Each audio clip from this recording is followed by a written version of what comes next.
ଚିଲିକାରେ ଆରମ୍ଭ ହୋଇଛି ଡଲଫିନ୍ ଗଣନା। ଚଳିତ ବର୍ଷ ଡଲଫିନ୍ ଗଣନା ଗତକାଲି ଭୋର 6ଟାରୁ ଆରମ୍ଭ ହୋଇଛି। ଏହି ଗଣନା ପ୍ରକ୍ରିୟାରେ ମୋଟ 18ଟି ଟିମ୍ ନିୟୋଜିତ ହୋଇଥିଲେ। ପ୍ରତ୍ୟେକ ଟିମ୍ରେ 6 ଜଣ ସଦସ୍ୟ ରହିଛନ୍ତି। ସାତପଡ଼ା ରେଞ୍ଜ ପଟୁ 8ଟି ଦଳ ଏବଂ ବାଲୁଙ୍ଗା ରେଞ୍ଜ ପଟରୁ 10ଟି ଦଳ ଡଲଫିନ୍ ଗଣିବା ଜାରି ରଖିଛନ୍ତି। ଗଣନା ପ୍ରକ୍ରିୟାରେ ସିଡିଏର କର୍ମଚାରୀ, ବନ କର୍ମଚାରୀ, ଡଲଫିନ୍ ବିଶେଷଜ୍ଞ ଏବଂ ସ୍ୱେଚ୍ଛାସେବୀ ପରିବେଶବିତ୍ ମାନଙ୍କ ସହିତ ଜଣେ ଡଙ୍ଗା ଚାଳକ ସାମିଲ ହୋଇଛନ୍ତି। जीपीएस बाइनाकुलार रेंज फाइंडर द्वारा गणति चली। चलित वर्ष केते संख्यार डॉल्फिन चिलिकार रही गणना पर ही जना पड़िबो। घन कुहुडीर परिमाण मात्राधिक रही चिलिकार डॉल्फिन गणना सामान्य बाधक सृष्टि होता। दिन 11टारू मध्याह्न 12टा पर्यंत गणना चालू रहिबो बोली जना पड़िछि।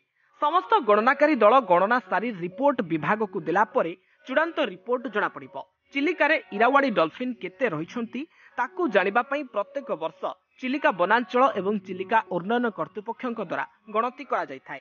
ब्रह्मगिरिरू सुमंत माणियांक रिपोर्ट, जनता टाइम्स।